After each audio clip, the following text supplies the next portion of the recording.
Veterans are the lifeblood of American freedom, serving in some of the harshest situations to secure that freedom across the globe.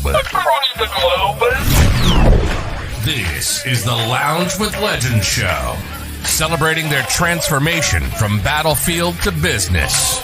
The Lounge with Legends show with Marty the Moac Martinez and James A. Feltz, a.k.a. Spartan 6.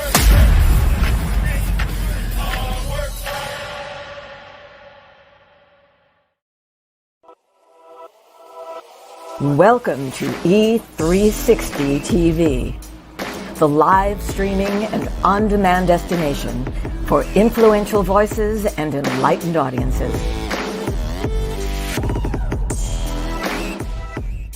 We offer trending, grassroots, and purpose-driven content across a diverse range of interests.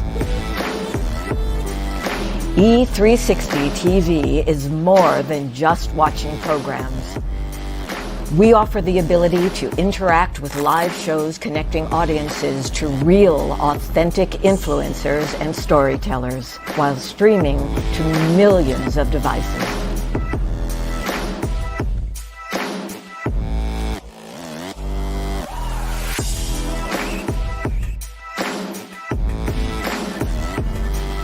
Real experiences.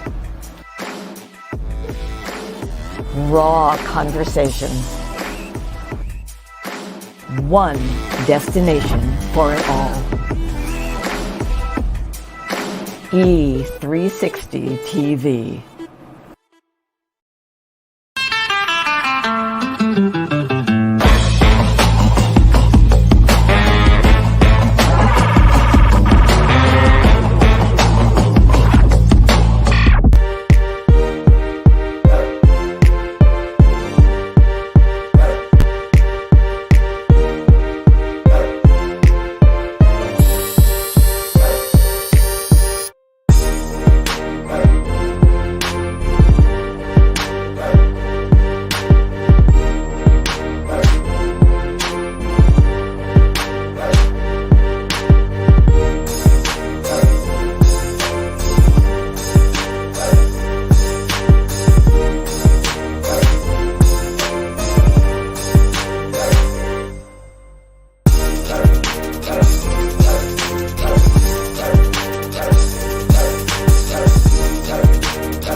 Again, James. Wow, that's the first time you didn't mess that up. Oh, why you got to throw shade like that? No, I'm just kidding. So we're back. You and I are back from vacation in Florida, back in the separate studios, the war rooms here. But it's good. It's good to be back. So, what's been happening with you?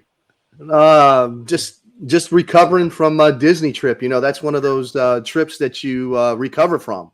It's both financially, emotionally, mentally. Yes, all the above. The only thing I could say, though, my favorite ride still has to be the new Star Wars ride down there at the Hollywood Studios. That was amazing. I'm not going to give anything away, but that was definitely a highlight for myself. And I did a post yesterday about staying gold. So stay young as long as you can. I definitely felt like a kid again when I was on that ride. Well, yeah, I mean, but a lot of being old is mental. It's about your approach to life. How much you wear on you wears you down and breaks you down. So, and we always talk about, hunting the good stuff, that positive mental attitude, the PMA. And when you're on that ride, I tell you, you are whisked away. The talking Rise of the Resistance, right? Yeah. Yeah. You are whisked away to a time when we were kids and just thinking about, awesome movies and stuff like that. So it's amazing. Even with the magical meltdowns you have with the children at Disney, it is still worth it going to there and having a blast. I used that term like maybe 4 or 5 times, magical meltdowns, and I could see the other parents laughing when I said that out loud. I wanted to go live with you during those meltdowns, but I figured that that would be used against me in the future. So I said I'm not going to go live on this. It would be. Yeah, it's about having the right mindset at Disney too, understanding the magical meltdowns are going to happen. And then, one of these ladies was laughing because she said, oh my gosh, what is that? And we're at like one of the displays where they sell all the food. She's like, what is that? I said, that's a 10-mile run. That's what that is. Because if Fat Boy eats that, I'm going to have to burn that off for the next 2 weeks. So, well, you just motivated me like you always do. I'm actually today, I think I'm going to go live and join a gym again. Can you believe it? It's been 2.5 years, 2.5 years since I ruptured my first bicep, and I'm going to go back in the gym. I'm going to use your motivation to get me back in there. And use some BPN, strong greens, strong reds. I'm telling you that. Actually, I'm using strong joints because I'm old. I got to use the strong joint one. That's what I got to use. Right. So we had Nick Bear on last week. Did an excellent episode, and I'm really impressed with Bear Performance Nutrition and the fact that I love supporting fellow veteran Army Ranger types. That's amazing. So, but this week we've got another special guest, another sailor. We had who was the last sailor we had? Oh, we had Aaron on. Yeah. And so this week we have Doc, and this is unique because normally we don't get to truly lounge with the legends. And last week, my wife and I had the opportunity to dine with this legend down in his neck of the woods. When I was down in Florida, we went and had a wonderful dinner, and just it was amazing. And so, especially now with COVID, it seems a rarity where we get to meet people that we know online and get to go meet them. So. I think it's always key to break bread with folks. That's the intimate kind of bond. My question for you though, did you take care of his tab? That's my question. No, he picked it up. You cheat! Oh man, hey Doc, you need me to come down there? I would take care of your tab, man. That's ridiculous, Marty. Come on, man. He was quick. I gave him some footies. Okay. I paid him a footy. That makes up for it. But yeah, let's get him in here. I'm excited, and let's bring him on.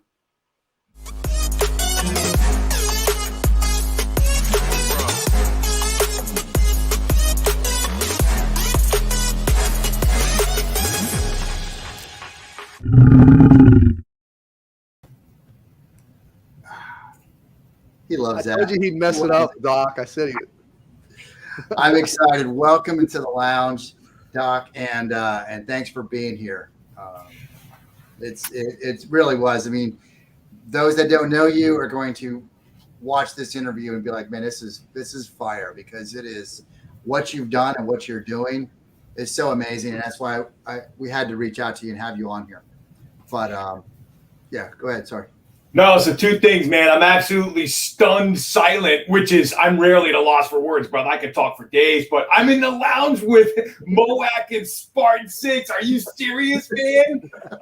So super humbled to be here. And regarding the tab, James, I got to let him off the hook, brother. I took him to my favorite little best kept secret in the entire Brevard County, bro. They know us. They great service. And so before he even arrived, I'm like, hey, man, regardless of what he says, I'm bigger than the dude you're going to meet. Like, I got the tab, right? So, you know what I mean? I set him up. No, you're fine. I just, I got to, if I don't mess with Marty in these little moments, then what moment would I get, So I got to throw those little cheap shots when I can. Anyway. Right on. It was a great dinner. I mean, like the conversation, the food. I mean, it was one of those.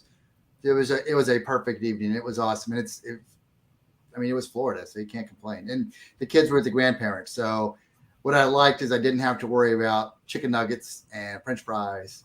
It was adult beverages, adult conversations, and it was great. So, I appreciate you for picking up the tab. Thanks, James. But Airbone. So, Doc, let's talk about you were in the Navy, and despite what James thinks everyone that was in the Navy was SEAL Team 6. And so, but you were in the Navy and you were a welder, right? Yeah, I saw a SEAL once. I was a surface guy, a rarity. I was a surface guy attached to a submarine squadron. out in San Diego. So I saw a couple of them once, like getting on board a submarine. So, but yeah, that was cool. I was a welder. I was up in the high desert of California, the Victorville area. And, my immediate future was welding fences and breaking horses. And it was freaking hot and dusty, dude. And I'm a coastal guy, right? There's like no surf in Victorville. You know what I'm saying? Right. So I was looking at a way to like go to school, and I wasn't a college kid. I swore to my mom I was never going to college. So, fast forward 30 years later with a PhD, like that was a whole nother. I still buy her dinner occasionally because like to say I'm sorry, but so just not much of a future up there. But I learned how to run a pretty good bead. So I went down and looked at the local oceaneering college, and it was like $38,000 a year, bro. And I'm like, I'm making like $9 an hour as a ranch hand. So the Navy, 3 squares a day. Yeah. High-speed training to teach you how to be a welder. I'm like, okay, sign me up. My dad almost kicked my tail, though. He was drafted into NAM, Tet Offensive, right? So he's like, don't ever join the service, kid. But once I came home in uniform, man, like then I was in the club, right? I heard all the stories you never got to hear until you were jumped in the club. But anyway, I digress. No, absolutely. But that's so I didn't realize that. So your dad was in. Yeah. Yep. Primary MOS combat infantryman, and then secondary MOS combat photog.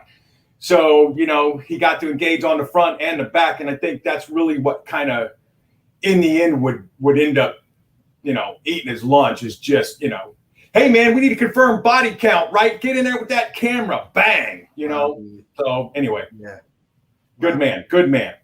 No, absolutely. That's thankless. Some of those jobs.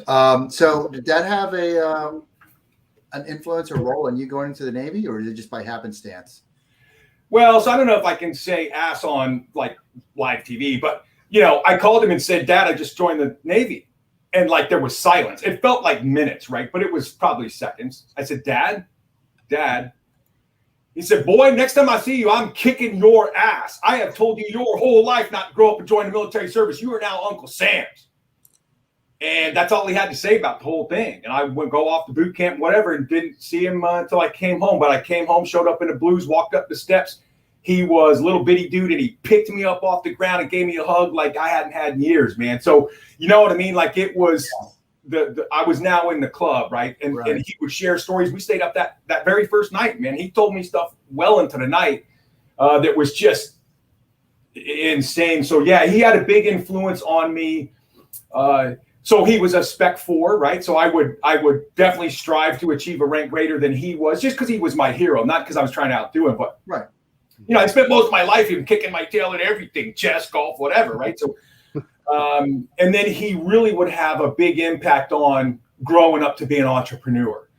Dude was always trying to start something, some side hustle, and there was no social media, there was no LinkedIn. He wasn't writing books, like he wasn't doing any of the modern stuff we got now to kind of put that stuff on steroids, right? It was still glad-handed and kissing babies and shaking hands and doing stuff locally. So I got his bug. He saw the last couple of years, he saw me get successful, and I think I finally did him proud. Awesome. No, that's awesome. I haven't really heard anybody, James, correct me if I'm wrong, but I haven't really heard anyone say that. We often hear, because the military is essentially a family business. You know somebody, it's an aunt, an uncle, a mom, a dad, or somebody. So you go in, and it was because of that. But it's not often that we hear, and my dad was also had the entrepreneurial bug, which put that in me as well. And so that's pretty cool. I don't have that on my side. My dad wanted me to be a Marine. And so even though my dad did both. He did Marines and Army. And so his big argument was, hey, what sounds better? Hey, soldier, or hey, Marine? I'm like, go to the Army, Dad. I'm going to be an airborne ranger. So, but yeah, so that's pretty awesome. What was your did you choose? So you chose your MOS, and was it like once you were in the Navy, what was your biggest regret, and what was your biggest thank God I'm here and not doing something else? Well, it's really funny. A couple of weeks ago, I got to meet one of the guys I went to the Gulf with. I'm in the original Gulf lab, so that was like over 30 years ago now. I can't freaking believe it, but yeah, so that was a hoot. We look the same, except we're a lot more wrinkled and we're a lot more gray and we move a lot slower, right? But the minute I saw him, bro, from 50 meters, it's like, oh my gosh, man, what's up, dude? It's like it's like I walked off the ship yesterday. But so that's probably the biggest regret. So here's what I didn't know going in, because of course the recruiter's not going to tell you that. So the senior chief I had not going to tell me this, but so I took the ASVAB, and then they gave me another test. I'm like, oh, I must have flunked the first one, right? Like they're trying to wave me in now, right? Well, it was the nuke test. So I didn't know it at the time, but I missed the nuke test by like 3 points. So what they documented in my record as I was, leaving MEPS was, hey, this cat's not smart enough to be a nuke, but he's smart enough to take direction from dudes smart enough to be a nuke. So I was a surface welder guy sent to a submarine squadron to weld on nuclear submarines. So it would be an exceptionally cool time in. The problem is there's 0 nuclear powered submarines in the civilian fleet. So like 0 correlation, right? Almost as bad as combat arms, almost, right? It was either working in a shipyard, welding for the rest of my life, and I saw dudes getting washed out at 40 on that. That's a hard way to make a living. Oh, yeah. So my biggest regret, dude, is I got med boarded out, and it was a slow, painful process, right? Like, it's not rip the Band-Aid off at once. The first thing they do is kick you off the ship, which means you're out of the fleet, which means you're not a sailor because you can't go to sea, so your career is over, right? Mm-hmm. And I feel like if I'd have had 1 or 2 really good mentors at that point, they could have helped stop a tailspin. Now, my entire life would have changed. All my Navy buddies, they're retired. They made senior chief. They made chief on a boat. They went, they went Mustang and retired 0506. Just proud of every single one of them. But so that's the biggest regret. However, the cool thing is now when I meet them, they call me and they're like, bro, I need some help translating. I got a whole second career left. Because the reality is, Marty, we met the other night, dude. You've got a whole second career left as far as longevity. You're going to do another 20 years in the workforce. Yep. So what you have to get good at doing is reinventing yourself. And frankly, something that's near and dear to your heart, that means overcoming your imposter syndrome. Because I've never been a civilian professor. I've never been a civilian accountant. I've never been a civilian X. You better figure it out quick, right? So that by the time they figure out you weren't an accountant before you started, you're a damn good accountant now. And that's okay, we'll keep you, kid. Yeah. So I got to do what I'm doing now. I have my wife. I have my beautiful son. None of that. I'm sure I still would have achieved those things, right? But it wouldn't have been the ones I have now. Which, holy cow, man, wouldn't trade that for the world. Talk about treasure, Absolutely. Let me ask you a question about the sub. I'm curious about the sub because I've never really had an opportunity to ask anyone about submarines. Yeah. So, how is it? Do you feel pressure on your body when you go underwater, like when it goes and submerges? How does that actually feel being under the water like that in a submarine? So remember, I was a surface guy, so I never was underwater in one. Which is good because A, I'm a wee bit claustrophobic, James, and B, bro, I'm a bit tall. I still got knots on my head from bumping it on steel bulkheads. You know what I mean, dude? Yeah. This is 30 years ago. So working on them in dry docks and working on them pier side was pretty cool. You were part of the submarine community, but like you weren't the dude under ice caps and stuff and doing all that stuff. They don't like do. You know what I mean? But I'll tell you what, though, to this day, brother, it's been over 30 years, man. To this day, I still occasionally in my nose can smell that air. I still on my keychain, carry a little like a air valve pipe cap thing. There's just, and you guys know this, man, like that certain DFAC or like, the way, I don't know, a parachute smelled PLF training or like whatever, man. There's still scents and sights that are like, they are seared in my noggin, that's for sure. Wow. That happened to me yesterday. We just got back from Florida yesterday. We were in Dulles, and because of the traffic, they had like everyone. All the lightning was hitting the airport, so the aircraft couldn't move. So by the time we got off, when I got out, all I smelled was the JP8 and the fumes from the bus. Oh, and for me, James is making a face, but for me, it took me back to Green Ramp, parachuted up, getting ready to walk out, because that's all you're smelling is the planes. And however you got out there was typically a a bus or a cattle car or something like that. So it was in just one smell. I'm like, wow, it smells like a jump today. You're not allowed to ride in cattle cars anymore. Well, we did, but no kidding. That was our mode of transportation back in advanced AIT in the Army, but A school for the Navy, right? In Philadelphia in February, brother. Woo! Yeah. What's how many different locations were you assigned while you're in the Navy? So, yeah, I joined the Navy to see the world, brother. I go to the LA MEPS Center, and they stationed me 86 miles south of San Diego. Now, not a bad place to pull duty, right? Lots of surfing, lots of Southwest Mex, Rubio's fish tacos and stuff. I loved every minute of it. In fact, I stayed another 20 plus years as a San Diego resident. But, yeah, man, I missed Holy Loch, Scotland. My old man's lineage is from Lowland, Scotland, dude. I missed Holy Loch, Scotland. I was the second out of the class. First graduate takes Holy Loch. I get Hickam or San Diego. And I'm like, well, I want to stay Conus, I guess. So I guess I'll go to San Diego so I can still go home and see folks. But, yeah, so anyway. I was the same way. I joined and I tried to see the world, and they sent me back to Fort Bragg. I was like, you got to be kidding me. Can I get something else? So I did that when we were second lieutenant. So commissioned out of just south of Austin, Texas, down at San Marcos, which was Texas State University now. And they said, you're going to Fort Hood. I'm like, what? I was boo-hooing all the way to officer basic course. Yep. Then I found out I'll never forget old Scalia told us, his dad is Supreme Court Justice Scalia, but he told us, he goes, look, you guys are all second lieutenants right out of college. You're just a bunch of flesh. And so you can trade your assignments. As soon as he said that, I was looking around. Who's got my assignment? How do I get to Bragg? Because I'd been on jumping out of planes for 8 years at that point, and I wanted to continue that on now as an officer. So I wheeled and dealed, and it took being on the land nav course in July at Fort Benning, Georgia, which is hot, humid.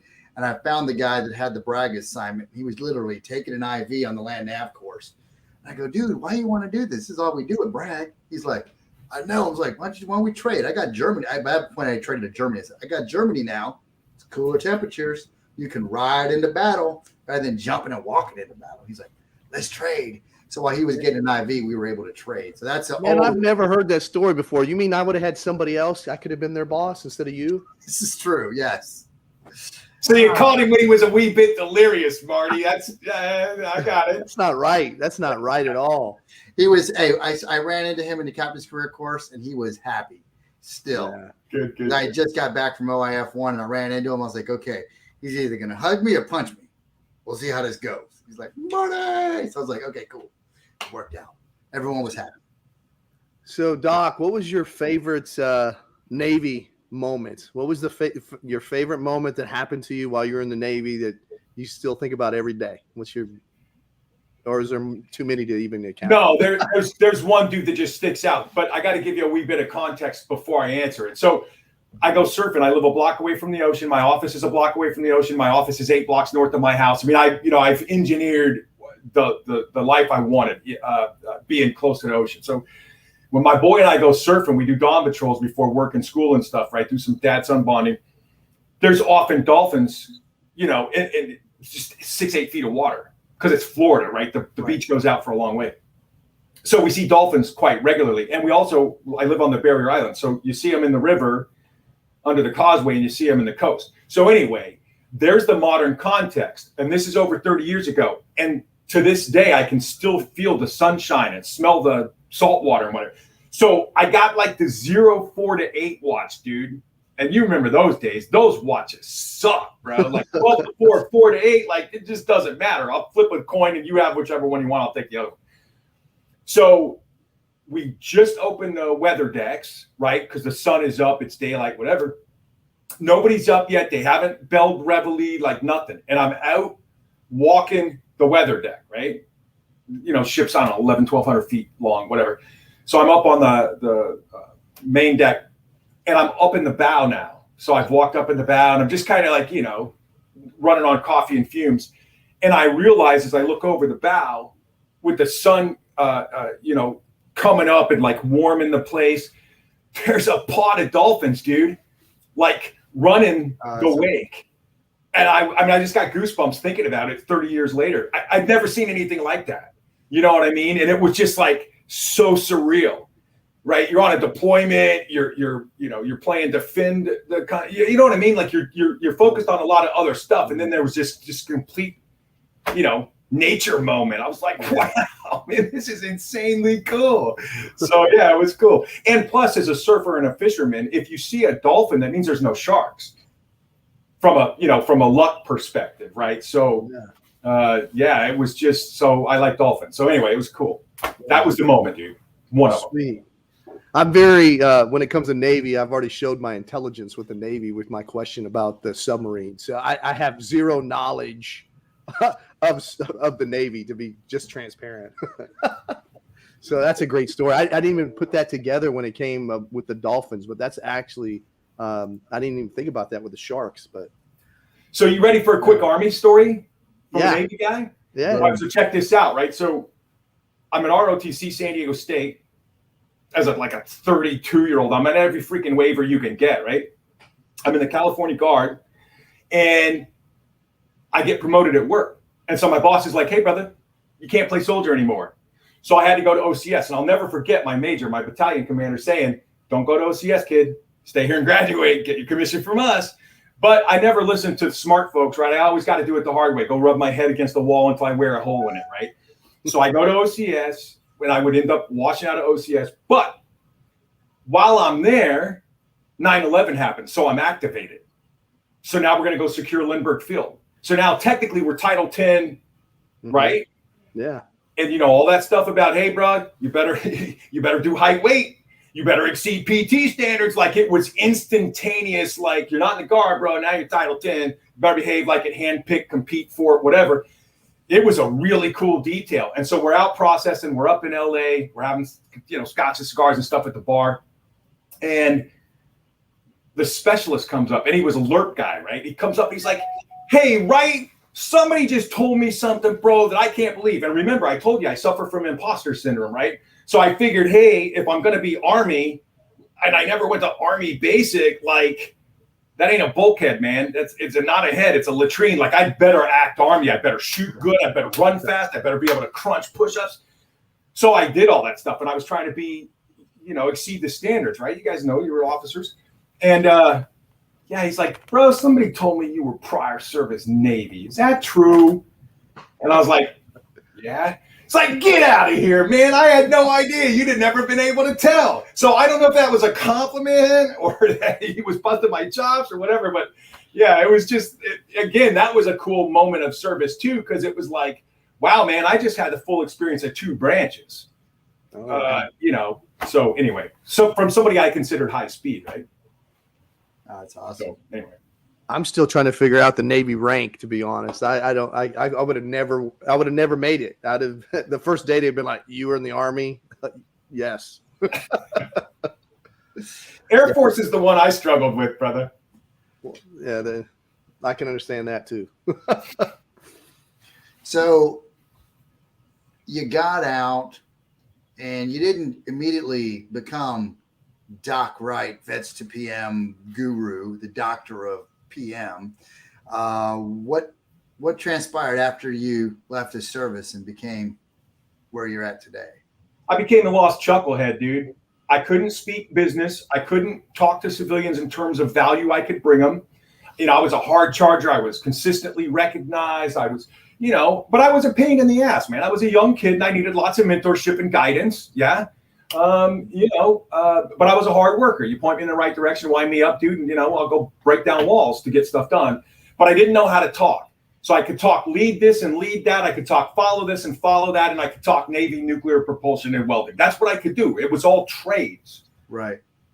And I had just been washed out of the service. And so I knew I was already, physically breaking down. So I didn't know how I was going to handle another 20 years in the shipyards because I watched it physically break people, right? Mm-hmm. So, dude, I was slinging booze. I was cleaning carpets. I was making sailboat canvas and dock shoes and shorts and tank tops every day. You know, I was making like $9 an hour, bro. And, you know, in San Diego, man, that's poverty line stuff, right? Got 9 roommates. I mean, you know what I mean? So your self-esteem is in the tank. So yeah, the transition was really rough. So I figured, hey man, I gotta go back to school. So I started living on a GI Bill. And at one point, man, the transition was so rough. I was just like, man, I don't have any gas left in the tank. I'm not getting up for this tomorrow. This is stupid. So, you know, I kill a bottle and I'm hammered and I load a shotgun and I'm a coward because I'm still standing here, right? And woke up the next day and I was like, well, you know, my faith is kind of shaky. I don't know if you're up there and I don't know if I even rank you listening, but something's got to change. Like, I don't know what to do. So that started it, man. Within 8-10 months, I would get a job as an intern because of what I was doing in school. A guy who would become my future boss saw me as an intern, right? Old, humble, right? Like bust and hump around the other interns, trying to outshine them when they're smarter. They got better, you know, school degrees, pedigrees, whatever. And that was my first watershed mentor. And he started teaching me business, and I would stick with him for several years. And he would literally give me the opportunity to do project management to prep a private company and take it public. So I got to go on a roadshow all over the US with him. So I literally was drinking business and management, the language of management, right, from the fire hose, dude.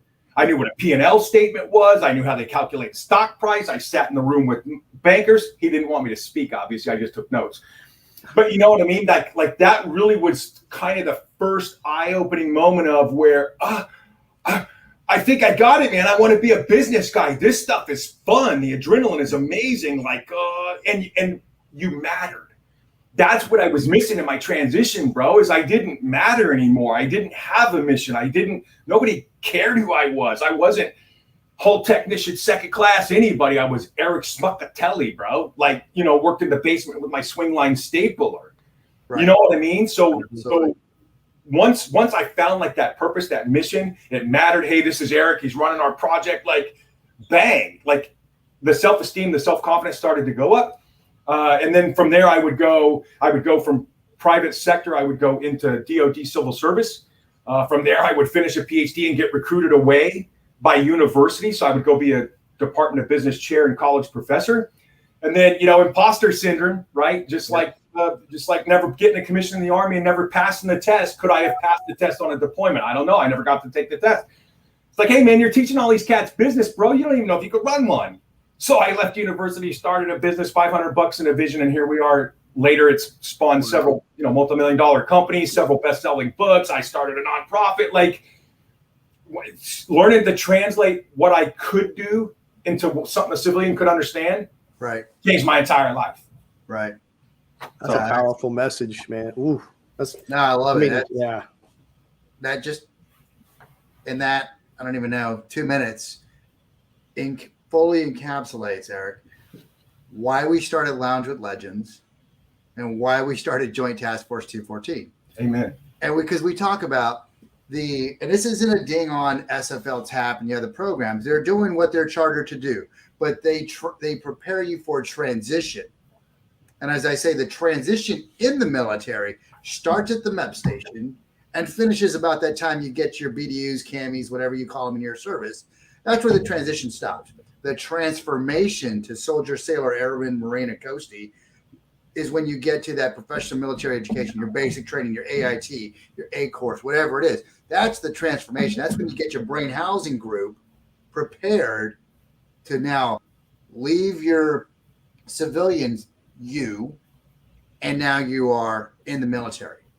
Reversing on the way out, we're just transitioning. We don't get the transformation, the progression, the evolution to that next phase. Like you said, you know, when you get out, that's one of the coolest things compared to our civilian counterparts, is that it's one of the few times in your life where you get to redefine and reinvent who you are and what you're going to be.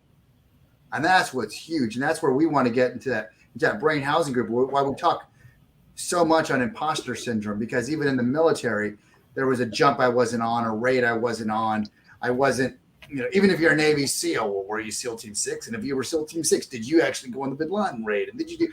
Everyone's got something like that where you're like, I didn't get that one, whatever.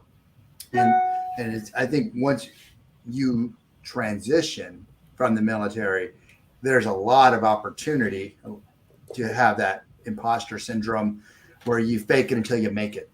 If you can figure it out, dude, because like you said, we're missing the piece. Look, that day where you go from civilian to soldier, sailor, airman, Marine, there's also that day, regardless of branch, regardless of enlisted, senior enlisted, junior military officer, senior officer, joint chief, we all go back to civilian. Yeah. Now, we're veterans, and I know that means retiree, and that can mean lots of other things. But in terms of a civilian workforce, a labor force, an employee now, we're just a veteran. I got a call 2 days ago from a merger and acquisition finance professional. Said, hey, Doc, I saw you're a finance guy. We've got a veterinarian office come and do. Like, no, stop. Got it. Veteran-like military, not veterinarian like I'm interested in buying a veterinarian's office. She's like, oh, my God, I'm so sorry. I'm so embarrassed. Please forgive the interruption. Have a great day. You know what I mean? So we go to veteran, and not a lot of them know what that means, right? Not a lot of civilians know what that means. Very few of them, less than 1% of us serve. And nowadays in today's society, very few know anybody who served. Yep. Right? So the day you transition back, there's no formative event, the basic instruction, those weeks of, hey, that's not a bathroom, knucklehead, that's a head. Right. 30 years later, you'll still call it a head. Why? Because it's just seared in your DNA literally changes, dude. Yeah. Like we're bitten by a radioactive spider like Peter Parker or something. Like our DNA changes. Right.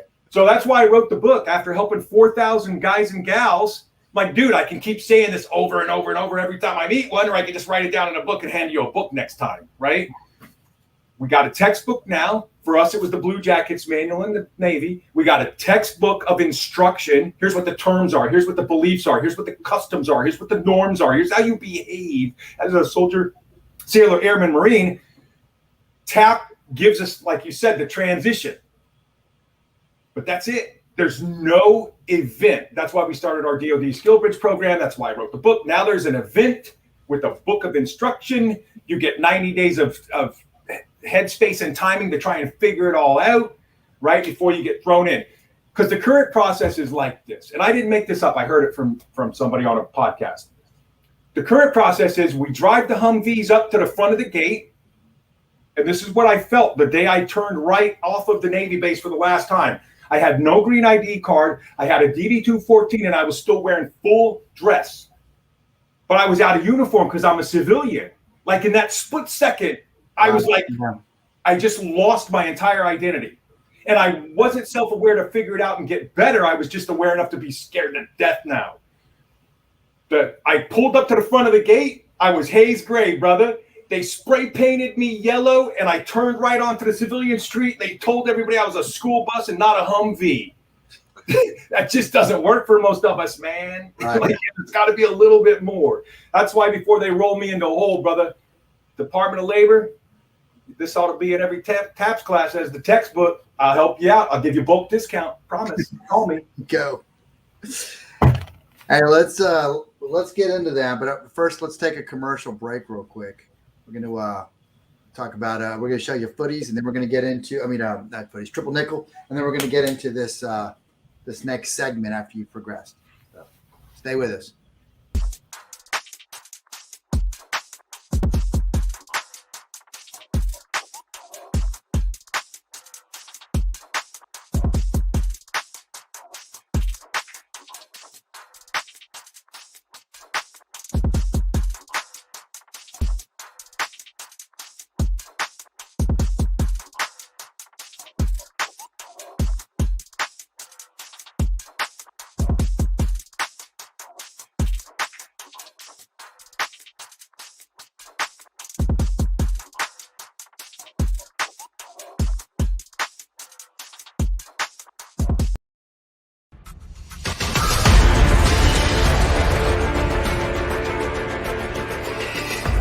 All of us, and especially those of us that served. And so we ask you, what does freedom mean to you? my chest would go out. I would get a sense of pride because I knew that I was representing everyone that came before me.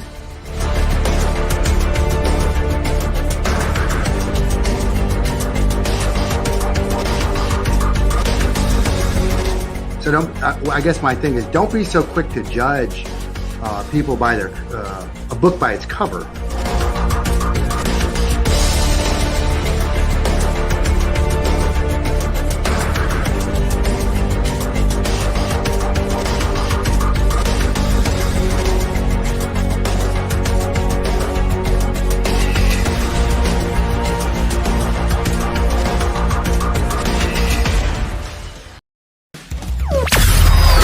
You're watching the Lounge with Legends TV show with your hosts, Marty Martinez and James A. Phelps.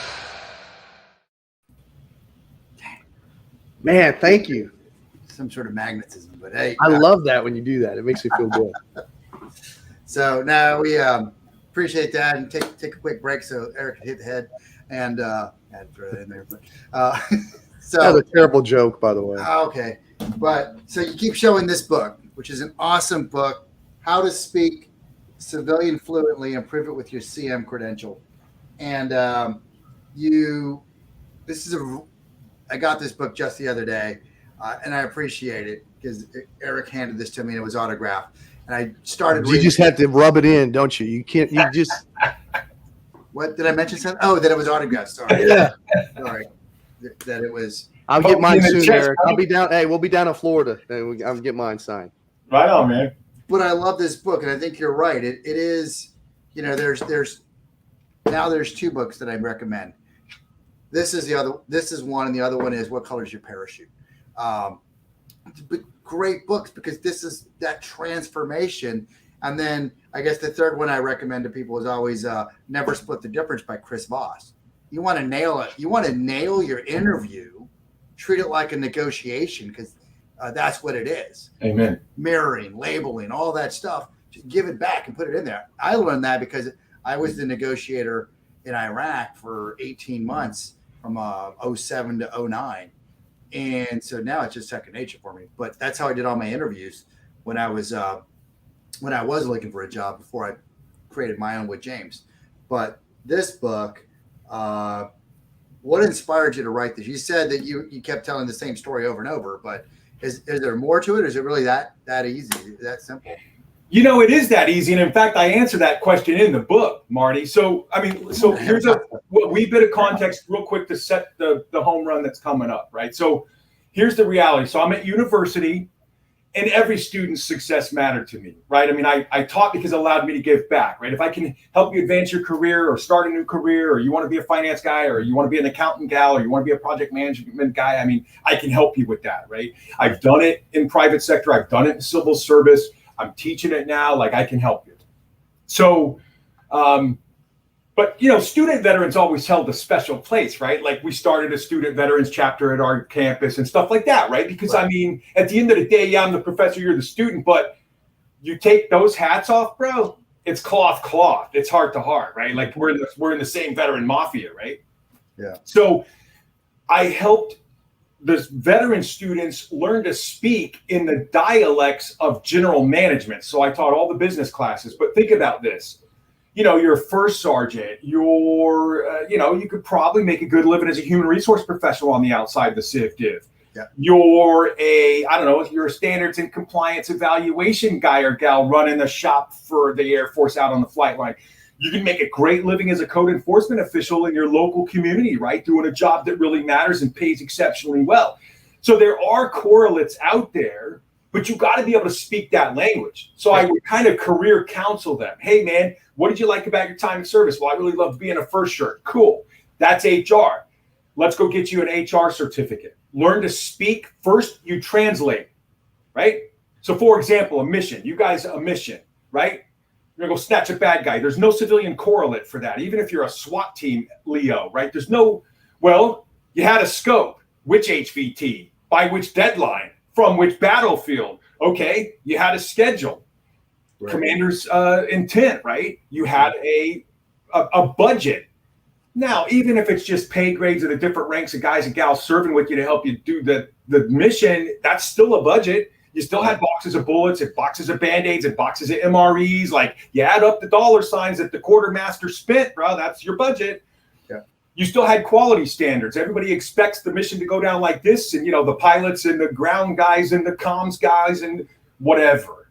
So if you talk about one of the proudest moments of my civilian life, I helped a Marine translate a 4-day firefight in Fallujah into a project that PMI, the Project Management Institute, bought on his application, bro. Dude wears a tie now, shows up in an air-conditioned office 8 to 5, gonna see his kids go to school, never get shot at again in his entire life. Like, I just gave myself goosebumps, man. Yeah. And then you couple that with the story I told you earlier. I'm on borrowed time here, lads, because I'm a coward and because I was raised as a Christian.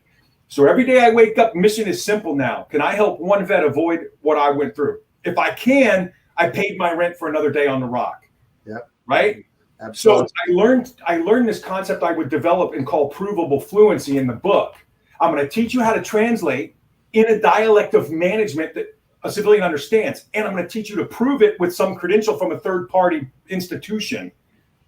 Right? So this is the only test prep book for the certified manager exam by the Institute of Certified Professional Managers. It's the only book approved by them on the market. So not only am I going to teach you the terms of the civilian labor force, you can get a credential that proves your fluency in it. That's the key. And that's why I always say, for the average veteran, your transition success, your degree of transition success is directly related to your ability to translate what you did into what you can do for them. Because they don't care what you want to do when you grow up. Brother, I'm paying you a salary. I expect something in return. And the amount of value I get better be a lot more than your salary, or I'm not hiring you. It doesn't matter if it's $1 or $100,000 or $1 million. So that's really what this does, dude. So for example, I'm going to drop a couple terms on you. Let's see if your audience knows what they are. Imagine sitting in an interview. You're a senior leader. I'm going to lead this organization. I mentioned P&L, or I mentioned fiduciary responsibility, or I mentioned cost control through cost control methods such as JIT, AR, or AP. Right. If you're interviewing for a manager job and you had no idea what those meant, you ain't gonna get that job, because I'm instantly gonna know by the blank look on your face you got no idea what I'm talking about, and that's how I'm gonna judge your performance. I'm gonna use those metrics. Right. Yeah. You better know what those are. Yeah. This book is that. It's the terms, it's the norms, it's the culture, it's the expectations, it's the way to behave. Like this, dude. The first time somebody said, hey, brother, you want to up your game? Go buy a $15 pocket square from J.C. Penney. Doesn't have to be from Dillard's. The fact that you have a pocket square in, I love you guys, right? The fact that you even know what a pocket square is for may be the difference in an interview. Now, you still got to interview strong. You still got to bring the A game. You still got to know what P&L means. But if I interviewed 19 vets and 18 of them stared at me blankly when I said P&L, but you knew what it meant, and oh, by the way, you were the only one wearing a pocket square because you know that ups your game. Wear conservative suits when you interview. Show your game. Flare it out with your pocket square and your socks. Nobody cares. It shows you got game because you've got like this super cool icing on the cake. But it's still a blue suit or a black suit or a gray suit. It's like, you know what I mean? It's muted shoe colors. Your belt matches your shoes. Just stuff like that, dude, can make the difference in a highly competitive interview where there's 9 other people just as qualified as you. Right. So not a camouflage blazer. It's just basic stuff. But, you may hear that or not hear that in a TAP class, or it may be in your TAP book or not in your TAP book. I don't know. I mean, I didn't even have the frame of reference for what was in the TAP book. They handed it to me, made me sign the roster, did 3 days of stuff, and I left, bro. It was a paperweight. Like, I'm sure there was good stuff in there, but I didn't even know what I didn't know. I didn't even know how to, like, absorb it and assimilate it in a framework so I could go execute it, if that makes sense. Now, that's on me. That's not on anybody else but me. So I'm just trying to make it simple, dude. Like, here it is. Read this from front to back. Go pass your exam. Talk about your credential that nobody else has in an interview. It just might work. Right. You hit the nail on the head, though. When you're transitioning out, your focus is, hey, I'm going out the pasture. I'm going out the door. That's the primary focus. So you're not, all these classes that are coming in at you or that they're presenting you are probably amazing, but my focus is about 0 meters. I'm looking right in front of me to get that LES or the DD214. I'm out the door, and that's it. And it's your VA appointment. I mean, it's all this other stuff you have to do. Right? Yeah. I mean, there's a lot to do as you're getting out. And so the transformation doesn't hit a lot of people until they're out. And then it was like, oh, shit, I've got a resume, but it's the same resume. And I just sent it to 30 different organizations. Blindly. Right, blindly.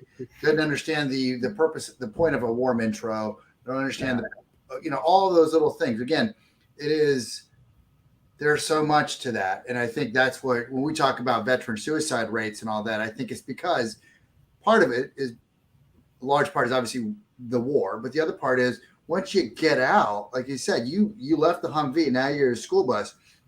I'm lost. And James talks about this a lot, is a lot of people introduce themselves with titles instead of what do they do. The DC question up here is, what do you do? I mean, that's the first thing that comes out of anyone's mouth. Basically, what do you do so I know how to leverage whether or not I can leverage you or not. I'll put you in a box. Right. And so people introduce themselves with titles. What do you do? I'm a blank instead of I do this. And so that would be like, if I were to give a 1 hour block of instruction to every TAP class, it'd be like, get rid of the title and figure out what do you do? How do you do it? Why do you do it? That's going to be your secret to success. I think we talked about this over dinner. I was in a clubhouse room and they were talking about what's the best MOS to have in the military for when you get out. And everyone, MP, HR, blah, blah, blah. And I was like, okay, it was my turn. Okay. The best MOS is the one that makes you happy and that you're good at, that can translate over. That's the one. That's the best one, because they all can, Marty. I haven't met any veteran yet from any of the services, to include Coast Guard, that I haven't been able to help translate. It's easy. List what you liked, list what you didn't. Wad this one up and throw it away, brother, because you don't want to go do something like that. Or sister, keep this one. Forget job titles. Go read job descriptions. Yeah. Find companies that have jobs with those descriptions, see what certifications they list. Go learn to speak like that and talk about that company and what makes you good at that, which means here's what benefits they'll get. Bro, you just cracked the code. Absolutely. We've done it 4,000 times plus. That's so powerful. And I think that's why you guys are so successful over at Vets2PM, and why this book is just so amazing. I mean, it is really, I know James doesn't have an autographed copy or even a copy of it, but it's a great book. Not yet. But no, I think, we're already getting to the top of the hour. This interview this is just flown by. So much information is still Vets2PM. Like, how do you find you? How do you get what's the requirements to join? All these things, these questions that people want to know. We're going to have to get them back on the show. Yeah. So I did put some of the social media handles on there.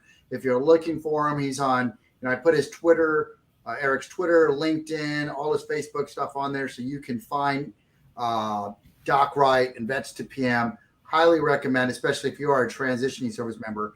If you don't know how to translate from grunt to geek or grunt to C-suite, whatever that is, reach out to these guys. There's organizations that are awesome, like Vets2PM, that are doing this stuff. So, yeah, and if Marty, if they follow me on LinkedIn and follow me on YouTube, I put all this stuff out for free, man. Give it all away, right? Yeah. If you have any questions after you've done the DIY stuff, call me, man. That's what I do. Remember, I got a mission. I got to pay rent. Yeah. Like, I got to help at least somebody every day, man, or I go deficit in the account, right? So, make me earn my paycheck. Yeah, no, absolutely. Awesome. That's amazing. So it's time for the question. So as we ask all the legends that come in, Eric Wright, you've served, you've sacrificed, you've given so much, and so has the family. your dad and your parents and everyone. So freedom means something different for us as veterans. And so we ask you, Eric, what does freedom mean to you? Freedom means to me the opportunity to pursue what I want to do, to make the living I want to make the way I want to make it. I don't know of any other country on this planet that's wired like that except this one. Regardless of what you hear on the news, that's the story. There's no other place on this planet where a 24-year-old kid that washes out of the fleet and literally drags knuckles if he doesn't stand up straight and looks like a welder if he doesn't comb his beard and put on a suit jacket. There's no way I sit in boardrooms and bill $300 an hour when I consult and run a multi-million-dollar company and start a nonprofit and write 2 best-selling books. Only here, man. That's what we defended. So for me, freedom is opportunity. I get to do it my way because it's me. It's my life. And I just think, man, that's you give a human being hope. You give them an opportunity to be the best human being they can do, brother. People move mountains, man. I see it every day. So that's what it means to me. Wow. Love it. It's awesome. Well, I appreciate it. Like James said, definitely gonna have to circle wagons, get you back on the show, figure it out. And I know James and I will be planning a trip to come see you. And maybe, I don't know, maybe we'll do a show from your studio. But sounds like a plan. We'll figure something out. All right. So I appreciate it, sir. We'll put you in the green room and we'll talk to you after the show. But thank you for your service. Thank you for all that you've done, sir. Thanks, lads. Appreciate it. James, that was awesome, wasn't it? Yeah. I mean, I'm speechless, just the fact that, continues to serve veterans to this day, giving back, with the mission of helping one person a day. Isn't that what it's all about? That's why we do what we do. That's why he does what he does. And to me, that's why, that's what being a veteran is, taking care of our brothers and sisters that are struggling and helping them through this time and lifting them up so we can collaborate together and lift each other up. Because we've all been there. This is amazing. Gosh. No, it absolutely is. And it goes back to what we're about. We're about, you got to communicate, you got to collaborate so that we can elevate. By doing those 3 things, us together, vets helping vets, that's what's going to make this all work. And this is veterans getting past the transition, transforming, progressing, and evolving. So you get to that next level. And like we said, have an appreciation for the fact, the freedom means is for, as you transition, being able to redefine who you are in your career. I mean, that's mind blowing that we get a chance to do it. And we get all these things coming at us from the VA. So it's pretty cool. Well, and then, it's just the fact that you can, call him, our brother.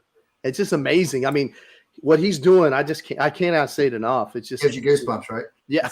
I got chills right now. I mean, can imagine right how here. dinner went. You can imagine how dinner went. It was this conversation because we share a vision. It's kind of like General McChrystal mentions in Team of Teams, the shared consciousness. Oh, by the way, he's going to be on the show next month. That's true. But shared consciousness, because we're focused on the same objective and we feel a part of it. And that's why I foresee us making some connections and building some stuff with Eric and his team, I hope. So next week we've got a going back Army. We got Jeff coming on, and then we've got Sergeant Major Hall. And so we've got some legends, some more legends coming on. It's amazing. Like I said, I'm just honored to be a part of it and to share their story because it's about them. It's all. I got to do one last thing before we end the day. But seriously, I've got a link here. I urge you, go check out this book. It is so amazing, and it's written not like a Harvard business book. It's written so that we can understand it, and it's one of those things that we talk about. It's when veterans are speaking to other veterans, the vernacular matters. And it's so when you read this, you're like, this makes sense. I get this. So how to speak civilian fluently and prove it with your CM credential. An amazing book. Pick it up. And we've got the links, the Amazon links here in the descriptions. Get the book. I'm going to get mine autographed next month. All right. Well, James, thanks for another episode of Lounge with Legends. And sir, I thank you for your service. And thank you for yours. It's an honor. All right, brother. You've been watching the Lounge with Legend show on E360 TV, countering the narrative that veterans are all broken misfit toys. Veterans are the lifeblood of American freedom. Serving in harsh situations, coupled with their training, have forged them into some of the most resilient and capable leaders in the world. And that's where we come in, celebrating the success stories, taking you on a journey of transformation from military to business. We hope you enjoyed the show, and we'll be back soon. But find us on Facebook at Lounge with Legend or at JTF214. Till next time.